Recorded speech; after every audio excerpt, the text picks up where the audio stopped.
It's really easy to see insecurity and vulnerability in someone else. It's really difficult to see it in us.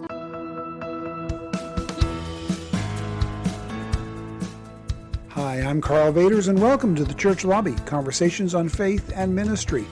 My guest in this episode is Chase Replogle, and we'll be talking about the importance of being offended by Jesus. Yes, it's important to be offended by the right things. So in this episode, I'll talk with Chase about one of the most controversial but unavoidable topics today, that is, living with offense without being offended. This material comes from his just-released book, A Sharp Compassion, 7 Hard Words to Heal Our Insecurities and Free Us from Offense. We'll be talking about how Jesus intentionally used offensive words in strategic situations to bring about desired results, why offense is a necessary part of life, how to use it well, and how to respond to offense in a mature, Christ-like fashion. We'll also talk about the importance of discipleship, close relationships, and Christian maturity that will help us deal with offense and help others through it as church leaders. And don't forget to stick around when the interview is done. I'll come back with a quick look at one of the issues that struck me most about this conversation, namely that the things I want to say I'm not offended over may be the triggers that are important to acknowledge.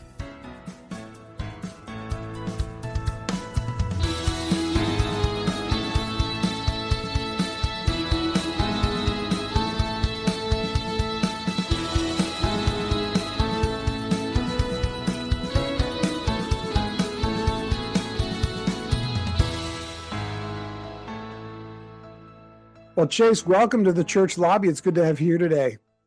Yeah, it's great to be here. Thanks for having me. I'm a fan of the show and, of course, of your work too. And so it's always good when we get a chance to talk. Thank you. Yeah, I've had the chance to be on your podcast, The Pastor Writer, but this is the first time I've had you on mine. And I'm really looking forward to it because I really appreciated what was in your book. And I want to talk about it. So the book, again, real quick for everybody, is A Sharp Compassion, 7 Hard Words to Heal Our Insecurities and Free Us from Offense. So A Sharp Compassion, you borrowed that phrase from another slightly more famous writer than either one of us. So where did that phrase come from? Yeah, it's a great line from T.S. Eliot's Four Quartets. And so T.S. Eliot talks in there about the Four Quartets was a poem he wrote after his conversion. And he speaks a little bit about the wounded surgeon that plies the steel, that removes the distempered part. So he's describing this surgeon, but he describes the surgeon as the one who's been wounded themselves. And he goes on to say, one of my favorite lines from that section is that the goal of the nurse is not to make us feel well, but it's to cure the thing that ultimately ills. And he uses this phrase, a sharp compassion, that often when a doctor has to set a broken bone or remove a diseased organ, there's often pain involved with those procedures. But that pain isn't meant to cause us harm. It's actually the work of healing that causes that pain. And so Eliot connects that to the idea of spiritual healing as well, too, that a part of growing in Christ, a part of maturing in faith often involves a certain degree of pain or discomfort. That's the sharp part. But the compassion part is that it's actually working a deeper healing in us. So yeah, a great section of his poem. Yeah, you actually use the phrase fairly early in the book, offense is a sword, and that what offends you can reveal important things about you, and that Jesus himself will risk offending you to save you. So I want to jump on that right away because we have a very interesting dichotomy among Christians, and it comes out online more often than it comes out in person, at least in my life, where you've got the conciliators on one side, and you've got the intentional offenders on the other side. Sure. And when you hear those kinds of phrasing, I think all of the intentional offenders are like, yeah, Jesus was offensive. That's where we're going here with this one. But it turns out that's not quite exactly where you're going to. So talk about what that means and some of that balance, because I think you bring it out so well in your book. Sure. Well, like everybody, I think I've noticed that the world seems increasingly sensitive to offense. I saw a guy at a Walmart the other day that had a T-shirt on that read, "I'm offended that you're offended." And that feels like sort of the sentiment of our age, right? You cannot turn on the news right now. You can't flip on social media and not see people talking about offense. And so I got interested in why are we increasingly sensitive to offense? And you describe it well. I think there's sort of two ideas right now. Some people think, particularly in the church, that we should seek to never offend anyone, that it's critical to our witness that no one ever be uncomfortable or offended by what we say or how we say it. And there's a kind of opposite reaction to that that says this culture is too sensitive and we need to sort of prove the point by just offending at every opportunity, right? We need to lean into the offense to try to cut through and force people to hear. For me, this book started during the COVID period, just after, when we were facing a lot of controversies, and it seemed like every week there was some new challenge pastors were trying to navigate our way into. I had this sort of naive idea that we would just spend that year in the Gospels, and that it would be my way, if we just focused on Jesus, then maybe we could avoid some of the swirling controversies around us. And so we started working through John's Gospel. And what I found week after week was Jesus having really hard conversations and saying often extremely challenging things. And sometimes we get that when it's perhaps the Pharisees, right? We always like to imagine Jesus offending the people we would like to offend as well. But what I recognized was Jesus was often saying what we might consider offensive, or the way I put it in the book, he risks offending even his closest followers. I mean, he'll say to Peter at one point, "Get behind me, Satan. You've become an offense or an obstacle to me." So Jesus is actually, he's often very willing to say hard things. And what I try to explore in the book is, how do we make sense out of that? How do we make sense out of Jesus's willingness to be both unbelievably compassionate and understanding, but also his willingness to use these sharp, often hard words to draw the truth out, and even his closest family members and disciples. And so it wasn't a good strategy for avoiding offense. I ended up sort of every week coming back around to this question of, how is Jesus, as I ultimately say in the book, stewarding offense as a tool of revelation? Yeah, that's what I think you do so well in the book, is when you're looking at this dichotomy of conciliators on one side, offenders on the other side, there is, I think it's a very small segment of us that tend to have only one of those tools in our toolbox, but they tend to be really loud voices, so they seem like a far larger representation than they actually are. I think most of us are in that big, bell curve in the middle, where we recognize that there are various tools in our toolbox, and we see Jesus, of course, wielding them perfectly, where he knew when it was time for conciliation, when it was time for offense. And you look at this and you actually say that offense can be an opportunity. So it's a tool that can be used appropriately. So walk us through that, because that, especially for the conciliators among us, and I tend to be more on the conciliatory side than on the offending side, that might be something, wait a minute, offense is an opportunity. It can actually be used as a tool. Tell me more, Chase. Yeah. Well, so I use the story in the book. I'll use a personal story. When I was first in ministry, I was at a large church, and I was sitting one day in service just before the service started with a friend, and there was a big staff, big church staff. And I saw a gentleman down at the front who had just been fired that week from the church. And I leaned over to my friend, and I have no idea what reason, but said, "See that guy over there? He got fired this week." And my friend says, "For what?" And I said, "I don't know, poor job performance, but I heard they walk." I mean, I'm just flat out gossiping. There's no reason for me to be talking about this. It serves no purpose whatsoever. And this is like 30 seconds before service starts. And the woman sitting in front of me turned around, and she was red in the face. I'll never forget it. This has been 18 years ago. And I mean, she let into me. She said, "How dare you speak about a brother like that? And you're on this staff, and that's how you treat." I mean, she really let me have it. And then with that, the chord struck and worship started. And I stood there sort of awkward and humiliated. And I look back on that and I think, boy, number one, she was right. Like, she saw something I was doing that I was actually blind to. And this is one of the big themes of scripture, is that often we find ourselves blind to these sins or temptations that are at work in our heart. And I can actually, I'll spare the full explanation, but I can track what I was doing there down to something deeper, a kind of competitiveness that was in my spirit early in ministry. But I look back and I'm really thankful that she was willing to say a hard word. And it would have been easy for me to say, "Well, who are you? You don't know me. You're not I could have been offended by her hard word. But it actually served to expose something in me I think I was blind to. And that's how I see Jesus's hard words often working in scripture. What they do is they draw a person into seeing something or recognizing something. And the research around offense is helpful here too. Even secular psychologists will tell us that we tend to be most vulnerable to offense at areas where we're experiencing an insecurity. And this is a big theme in the book. So if somebody came up to you on the street and said, "Karl, you're ugly," they don't know your name. They just say, "Hey, you're ugly." You'd probably say, "This person's insane." Like, who walks up to you on the street and just insults you like that? You might find it annoying. You might find it dumb, but you're not going to be personally offended. It's too random. But if you're at a dinner party with friends, and let's say you're a little insecure about your intellect with this group of people around you, and somebody starts cracking a joke about you not being as smart, you're much more likely to be offended by that for a couple of reasons. Number one, it's coming from somebody you expected affirmation from. It's coming from somebody you thought was kind of going to affirm you and be on your side. But most importantly, what offends you is because it's a place you are predisposed to vulnerability. It's an insecurity that you're already living with.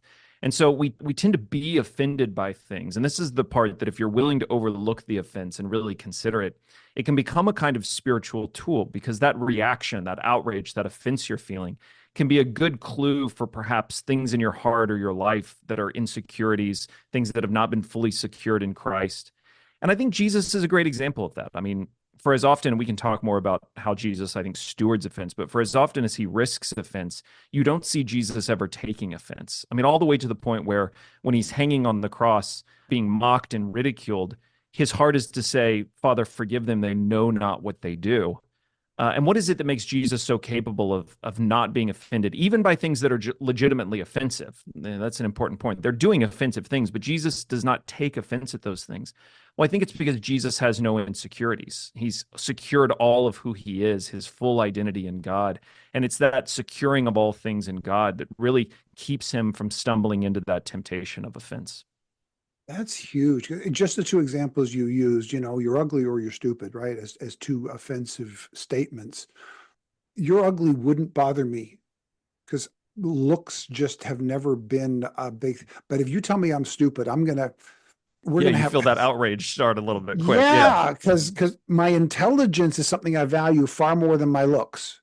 Yeah. Well, and if you extend that to, so I think one of the big ideas in the book as well, too, is we're living in an age of insecurity where I think right now people feel more insecure than they ever have. And a lot of that has to do with the things that we traditionally trusted for our identity, our security, perhaps the family you were a part of, or the tradition, the local community you belong to. Perhaps it's a career or a job that defined you, certainly the faith. There were all of these sort of anchors or institutions that defined who you were, and they actually provided some stability to your life. But in this modern world, we're finding less of those things define us. The world tells us we are now fully responsible for defining ourselves. We can be anything we want to be. But what that means is we now carry that full weight of securing all of those things for ourselves.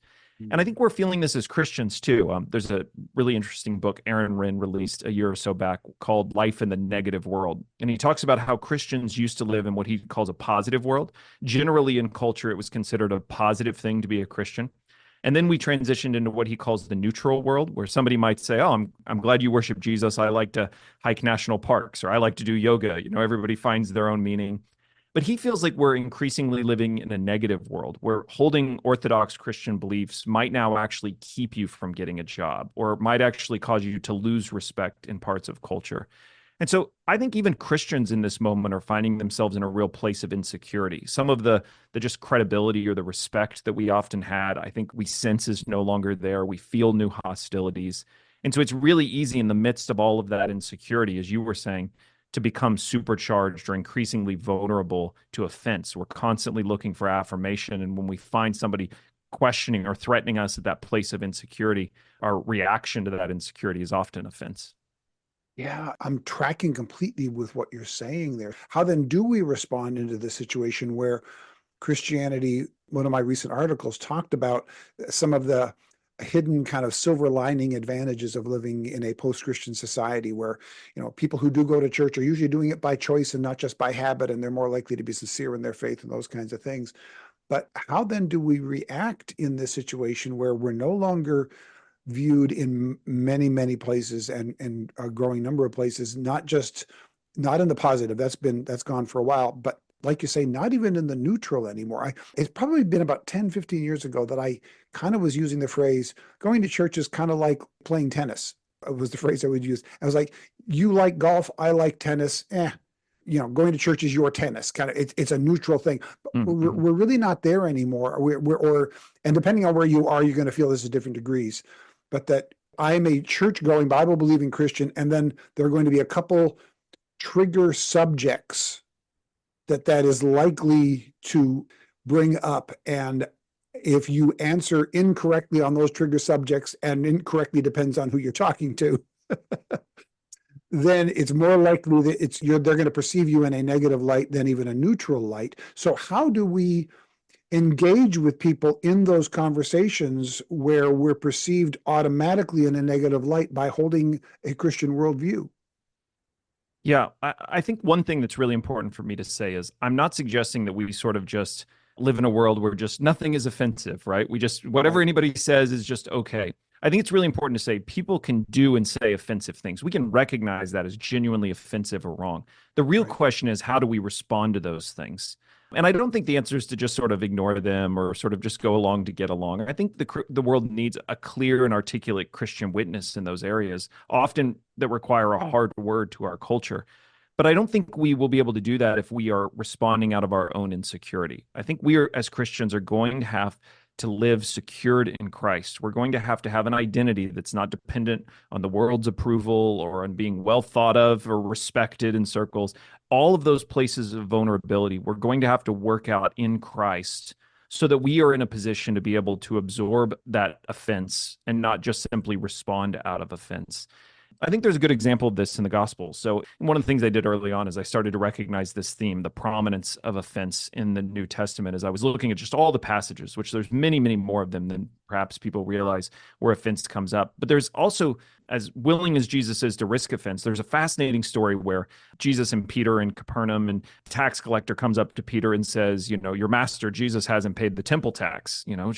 Is he going to? I need to collect this tax. And Peter says, oh, of course, yes, he's going to. Peter's worried about, sort of public reputation for Jesus. And so he goes back to Jesus, and Jesus says to him, well, should the sons have to pay a tax for their father's home? And it seems like one of these stories where Jesus is going to say something hard, risk offending the tax collector.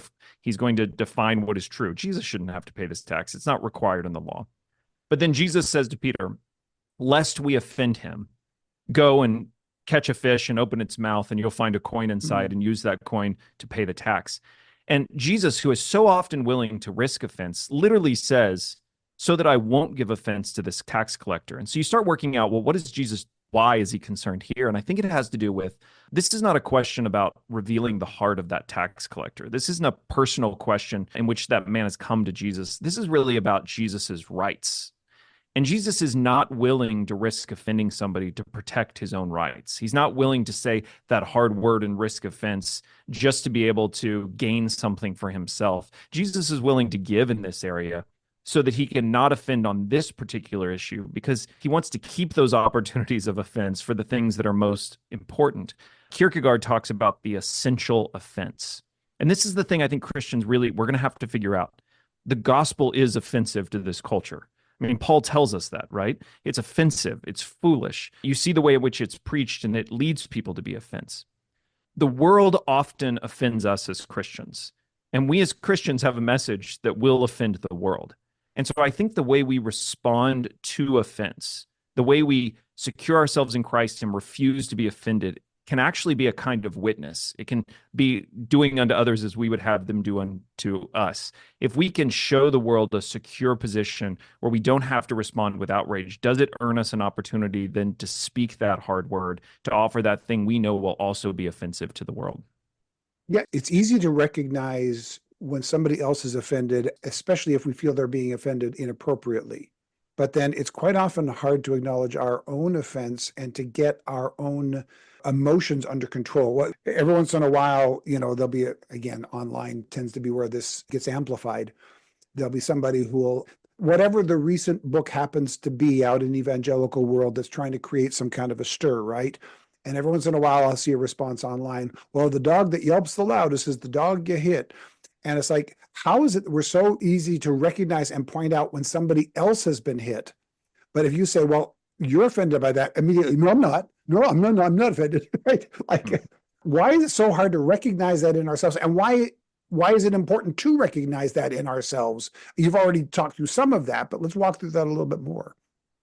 Yeah, well, I think we have to learn to do this personally, right? It's really easy. This is one of those areas where we're experts at everything that is wrong in the world, and we're usually amateurs about how those same things are wrong in us, right? It's really easy to see insecurity and vulnerability in someone else. It's really difficult to see it in us.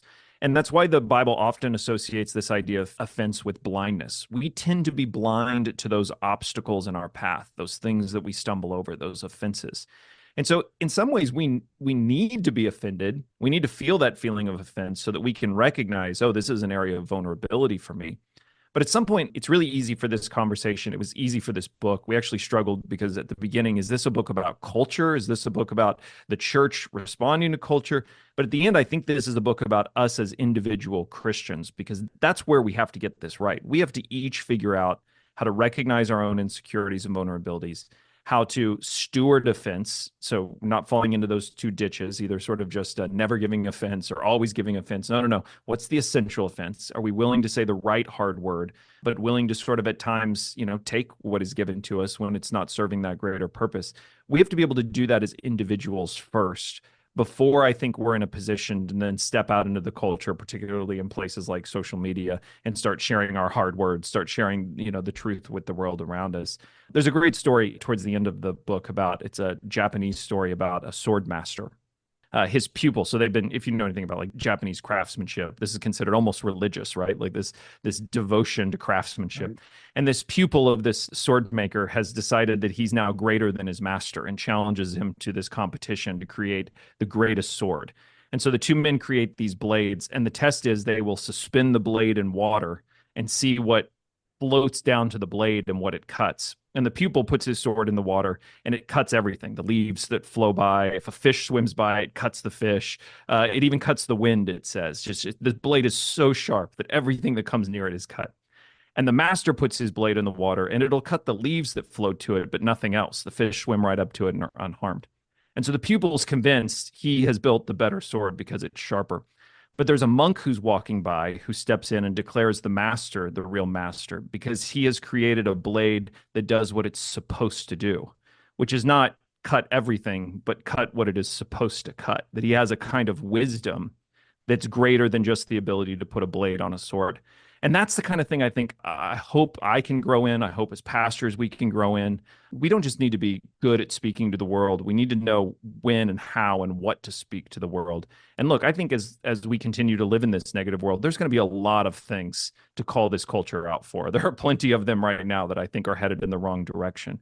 But I think we have to become really, really wise to recognizing what are the essential things, what are the most important things. And if it means defending myself, if it means defending my own rights, if it means, standing up for what I want, like I'm just not going to risk offense on those things, because I want to make sure I'm risking it where it matters most. And I think that's the gospel, the words of Jesus to this culture. And now a short break to talk about something else. If you like the content you're hearing, here are two things you can do to help us. First, forward this podcast to a friend. Secondly, consider becoming a financial partner on an ongoing or one-time basis. Just go to karlvaters.com/support, where you can give through Zelle, Venmo, PayPal, or Patreon using your bank account, credit, or debit card.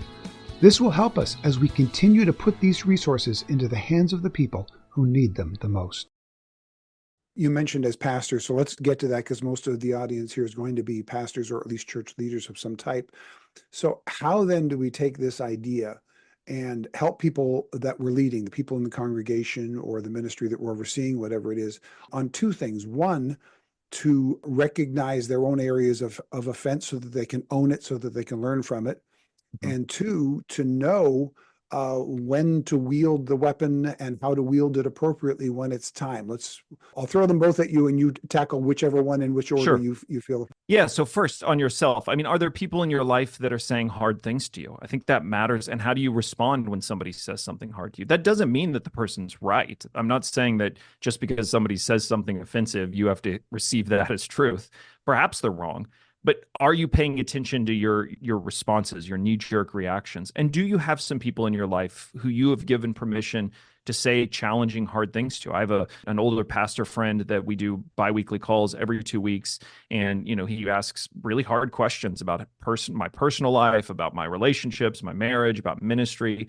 And we talk about deep things, and we've done that for years. And he has permission, as well as my wife too. There are people in my life I want to be asking hard things. So I think if it's been a long time since somebody said something hard to you, or if every time somebody says something hard to you, you feel that inner sort of rage or pushback or offense, that's probably a sign of some insecurity, some vulnerability there that could become a real weakness for you stewarding offense well. So I think as pastors, that work starts with us. And as far as a model, how do we teach that to a congregation? Look, we have Jesus as an example of this, and I think he's a profound one. I mean, Jesus is unbelievably wise in where he's willing to risk hard words. And so I would say, maybe a good study would be go through this conversations of Jesus. So pick Luke or pick John, look at the conversations Jesus is having, really study them and recognize, when he's willing to say something hard or difficult. And why is he doing that, right? At times people will walk away offended because of it, but at other times it actually draws greater faith out of people. And so learning to recognize Jesus's wisdom and how he goes about doing that work of speaking hard words, I think should become a model for us as well, too. Yeah, and I think you said so, but let me underline, I think it's important when we do that, don't just cherry pick the parts of Jesus that you want to reinforce. Like if you're one who, is aggressive, don't just pick his aggressive parts. And if you're more conciliatory, don't just pick the Prince of Peace parts. There's a balance there in what Jesus did that is really extraordinary, that we need all of it. Yeah, we always want Jesus to say what we would like to say. And I always find it interesting that everyone always thinks Jesus is on their side, right? It doesn't really matter what sort of view you hold or what place theologically. Everybody imagines Jesus agrees with them. G.K. Chesterton, great English writer, talked about that we view Jesus like we view with two eyes. We have stereoscopic vision, that if you only have one eye, your brain gets one image. But what your brain's doing with two eyeballs is you actually get, because of the distance between your eyes, you're looking at the world from two vantage points all the time. And your brain pulls those two images in together. And it's because of those two images you actually can see movement and depth in greater ways than you could if you only have one eye. And Chesterton makes the point that that's the right way to think about Christ, the right way to think about faith, is that we have to be able to often hold together two different things. And when it comes to Jesus, Jesus is unbelievably compassionate, more compassionate than we could ever possibly be in our brokenness. And he is also unbelievably bold and articulate and willing to say hard things, truthful things to us. And I think at times we sort of want to tip Jesus into one or the other. He is this sort of cursing brawler who's just always out to pick a fight. Or Jesus is always sort of in a field with lambs and children and gentle and meek. You actually get a better vision of Jesus when you allow him to be all of those things, that he is, out of his wisdom, both gracious and merciful and meek and humble. And he is also sharp and wise and skillful with even the hardest words. And I think you're exactly right. If you're reading the Gospels and you're just saying, there it is, that's who I want Jesus to be, you're missing that full view of who he actually is. Yeah, as we're having this conversation, it's striking me that you mentioned earlier, someone random on the street walks up and insults you. It's not going to mean much. They have no connection to you. And as you mentioned earlier, one of the ways that we can help overcome offense is to have people in our lives who can speak hard things to us, and they're allowed to do so. So as I put those together, it seems to me that the answer then is to have close relationships with people. And I think in the last generation or so, as we've drifted apart, first of all, through our driving into our garages and never seeing our neighbors and watching TV, and now internet even more so, we have less and less in real life organic connection to get really close to our neighbors, to our church friends, to our family members. And when you have fewer deep relationships, I think offense increases, because the people that we don't know can't offend us. The people that we know really, really closely can't offend us because we trust them. But the offense comes from the people that we kind of know, that we have some relationship with, but it's not close enough for us to have that fully trusting relationship where they can speak hard truths into our lives. And so as we draw closer to Jesus, and as we draw closer to other Bible-believing Christians who hold a Christian worldview, or simply to family members and close friends who we can trust, who can speak hard truths into our lives, that appears to be it. I think maybe that's why offense is increasing, because our number of semi-close relationships is increasing rather than the really close ones.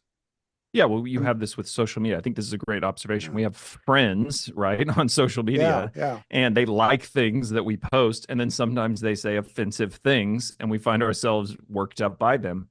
If you think about, we're reluctant to recognize our own insecurities. We're even more reluctant to talk about or share those insecurities with other people. The number of people out there who really genuinely know you well enough to know your vulnerabilities is probably decreasing for most people or Mhm. non-existent for most people, which that means you live under this constant pressure to kind of keep up appearances. And the people who are closest to you might not even know where you're most susceptible to that offense. And so perhaps some of that offense is being created simply because if people knew us and understood us, if we were open, our communication would be better with one another as well. But we sort of all live in this perpetual state of everything being good, everything being pleasant, everything being all right, and then we trample all over each other with the fence. So yeah, I think you're onto something there as well too. That most even Christians today, I don't think have probably a personal relationship with a pastor. I'm not sure if they have a personal relationship with somebody that they could sit down and have hard conversations with or hear challenging things. We sort of distance ourselves from those conversations, and so yeah, it leaves us increasingly Yeah. vulnerable to this experience of offense. We're more connected, but not nearly as close to people. And I think the connection then becomes a proxy for the closeness. We think we're close to people because we're connected to them. And we're talking, online connectedness primarily. Mm-hmm. But that kind of, casual acquaintance, if you increase the number of casual acquaintances, that's not the same as going deep with a few people. But I think we've replaced one with the other. It increases the insecurity because all of those Yeah. acquaintances are people I have to keep up an appearance with. And so I sort of internalize those insecurities in Yeah. even deeper ways. Yeah, I've got this picture in my head of back when I was a kid, and Dad's watching TV, and the news guy says something that offends Dad, and so Dad is yelling at the news anchor on TV, and we still have that today. Only now, when Dad yells at the news anchor, Dad can actually write it online and have other people outside the room see that rant. Mm-hmm. That's And right. so Yeah. the offense increases, but the closeness to the person decreases. So first of all, we don't know whether or not that person's opinion is actually valid. Is it just a crazy person yelling at the TV, only now we can write it online? Or is it someone who has actually got some expertise and actually knows something? And it all becomes very, very difficult and disconnected. There's so much more we could cover from your book, but here's what I want to do. You spend a little bit of time, I think, on a really important subject. You don't call it this, but I will, the cult of self-affirmation. And so I want to talk with you about that in the bonus material. So for those of you who are listening, if you want to get some of that, you can get the bonus material, but you have to do one of two things to do that. One, you either have to become a supporter, go to karlvaters.com/support. And if you become a supporter, you get the weekly newsletter and you get all the links to all of the bonus material on our YouTube channel. Or you do that for free as well. Go to karlvaters.com/subscribe. That still gets you the weekly newsletter. And in the newsletter every single week is the link to all of the bonus material that we shoot with all of our guests. So if you want some more from Chase about this self-affirmation, why we've gone so deep into that, including in the church and some of the dangers that has brought about, we'll get into that. But before we do that for the bonus material and before we get to the lightning round to close this part of it out, let's conclude this part of the conversation with the way you conclude the book, which is to talk about discipleship. That's your last chapter. And this is especially close to me because I go deep into the importance of discipleship in my recent book, Desizing the Church, where I use the phrase, in fact, I use it as the title of the chapter, discipleship fixes everything. And you come to a pretty, not that phrasing, but I think we're probably both writing this stuff about discipleship at about the same time. Mm. And you talk about, how important discipleship is in dealing with these issues of offense. So talk to us about that. Why is discipleship so important in this particular topic? Yeah, I use Peter to talk about that throughout the book. And early on, as I've sort of alluded to, I think Jesus' perhaps most offensive word comes to Peter, who's one of his closest disciples. I mean, Jesus literally says to Peter, "You've become an offense to me. Get behind me, Satan." I mean, this is a tough day. Jesus is comparing you to Satan of all people. And this Yeah. comes right on the heels of Peter having just declared Jesus the Mm-hmm. Messiah and him saying, God has revealed this to you. I mean, imagine the high of Oh, recognizing the Messiah and divine yeah. revelation. It literally, the way it's recorded is as if they take a few steps and Jesus starts talking about suffering and Peter pulls him to the side and says, "No, don't talk about suffering." And he gets this rebuke. Yeah. The whiplash there is extraordinary. Yeah. Yeah, it's unbelievable how and terrifying that you could be so right and so wrong in sort of two breaths. But Peter, of course, this name Peter is a kind of nickname that Jesus gives him, like the rock is something like it. And what strikes me is Peter does not often seem like a rock in the Gospels. He often is getting it wrong. He's often speaking quickly. He seems sort of emotional. But I think there's a kind of aspiration to this nickname. And what I see Jesus doing over and over is sort of chipping away and shaping who Peter is. through these stories. And what's really amazing to me is that Peter just keeps showing up for that. Jesus can say something that hard to him and he doesn't walk away. He humbles himself and receives it. And there's other times he gets it wrong. There's the transfiguration. He launches this plan. Let's build tents and we'll stay here. And Jesus sort of ignores him, right? And often Peter, he's shaping Peter and changing Peter. And I will say to my congregation sometimes, the greatest spiritual discipline I know is just showing up. Just keep showing up. Keep putting yourself in the word. Keep putting yourself in a place to receive that word from Christ because he is shaping us. And this is that idea of discipleship. That if I will follow Jesus, I mean, literally, he's asking these disciples in the first century to walk with him, to travel with him, to follow him, and he will take on the responsibility of shaping you and forming you. And so then it's Peter when you get to the New Testament, and I think he started to figure this all out in his letters where he talks about, he connects some of these Old Testament images, that the stone that the builders have rejected, which is the stumbling stone, the stone in our path that we trip and fall over, that we become offended by. He's talking about Jesus and Jesus's hard words, these things that we struggle to accept, that they do eventually become a cornerstone for a new building. And that's what Jesus was doing with Peter. He was shaping him so that by Peter's witness and by Peter's work, Peter would go on to build more disciples after him. And that Peter could come to recognize that the very hard word that so many walked away offended by, that if you receive it, it no longer becomes an obstacle in your path, but it turns you into a stone that is a part of this greater structure, this foundation that Jesus is building. And then for Peter, his name to be Rock as well. I mean, this is, I think, Peter putting all of these pieces together and recognizing that it's Christ's hard words that shaped him and prepared him. And ultimately, Peter will give his life. He'll be martyred for the faith. And he really does become a kind of rock of the early church. And I think that's because of the way that he was following Christ and being shaped by him. So, I dedicate this book to my daughter. I was a little worried, like, can you dedicate a book on offense to your daughter, right? It sounds like, tell her, don't be offended. But I write in there, like, may Christ's hard words never cause you to be offended, but might they shape you into being a better disciple? And that's really my heart for everybody. Could we get to a point where we're willing to hear the hardest things Christ has to say to us so that we might become more like him and shaped by him and a better disciple of him and freed from the offense of the world by it, and now the right stewards of that essential offense, this message of his cross? Wonderful. Great word. Let's conclude this podcast then with a lightning round, and then we'll take a break and we'll come back with the bonus material again. If you want the bonus material, karlvaters.com/support or karlvaters.com/subscribe, and you'll get that every single week. But let's get to the lightning round. All right. Question number one. What are the biggest changes you've seen in your field of ministry in the last few years, and how have you adapted to them? Increasing offense, right? That's what we're talking about. Yeah. Mm-hmm. Yeah. And it's similar to this. I mean, we find ourselves in a political season. I think it has never been harder to hold a congregation together. It feels like people are sort of constantly being pulled away or constantly sort of fracturing and dividing based on different loyalties or opinions.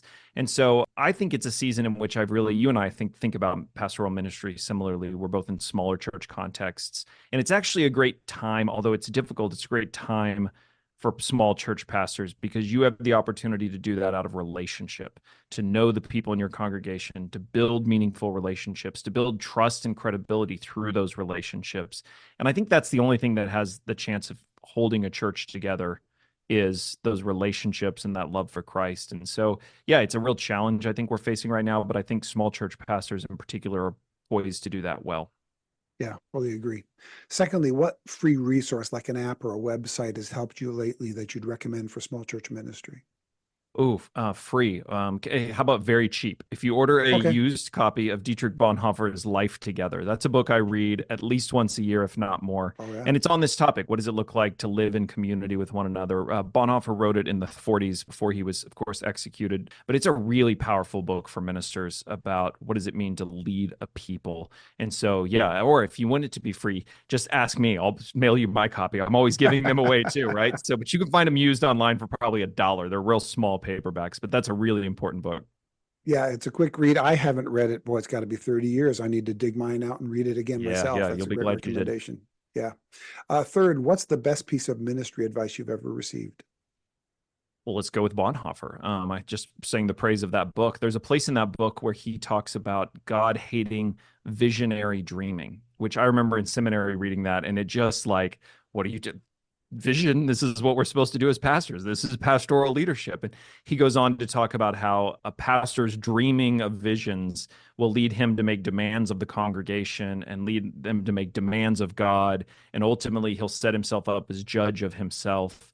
And what Bonhoeffer was describing was not, look, God can give us visions. He can put dreams in our hearts. But the kind of daydreaming, the constant abstracting of what the church could be that is so easy for us as pastors, it does have a tendency to lead us into using people. It becomes an obsession in our relationship with God. And then ultimately, it often condemns us. When it doesn't work, we feel like failures. The advice I took away from that was, as much as possible, try to take seriously the actual people who are in front of you in ministry. Never allow the church to become an abstract idea about who you're reaching. Well, take seriously the people God has already put in front of you so that you have real concrete relationships and not just ideas or visions.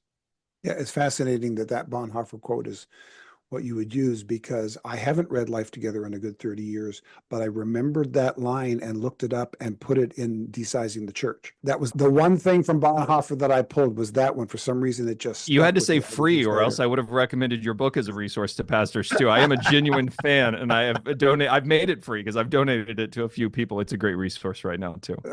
Thank you. I recommend Bonhoeffer more highly than Desizing, but I encourage you to buy Desizing first and then Just read pick them up Bonhoeffer. both. That's right. There we go. And then the last one, what's the funniest or weirdest thing you've ever seen in church? Oh man, this is lightning round. I have to keep it quick. Well, I have a funny one. So when I was in Bible college, we had a little 4-piece jazz band I played saxophone in, and we got asked one year to do the Christmas chapel. And so we got together and we worked up a couple songs. We worked up like a fast up-tempo version of Angels We've Heard on High, and then we worked up Christmas Time Is Here, that Charlie Brown one, which was like really slow, kind of sultry saxophone. Like, yeah, it was fun. Yeah. So we played that morning. We only had time for one song before chapel started, so we played the fast one. So service goes on, and Dan Crabtree spoke a great message about Mary, and he gave an altar call, and he said, could I have the jazz band guys come back up and play? We're like 19-year-old kids. So we look at each other. We haven't figured out any altar music. What are we supposed to do? So we made the poor decision to start playing Christmas Time Is Here from Charlie Brown. So literally people start like cracking up in the audience. So here are people like pouring their hearts out at the altars, and I'm in the background on the sax playing Christmas Time Is Here from Charlie Brown. So, yeah. And it's one of those songs that you can visualize that segment of the movie that with them on the skating rink as that's right. Music is playing. Yeah. Make poor choices on the platform sometimes. Not a good place to think or plan. Yeah. Last week, I had a chance to sit down with an old friend that we've known each other for about 50 years now and haven't seen each other in 25 years. And we weren't in a saxophone group, but we were in a singing group together, 3 of us, and he was one of the other 2.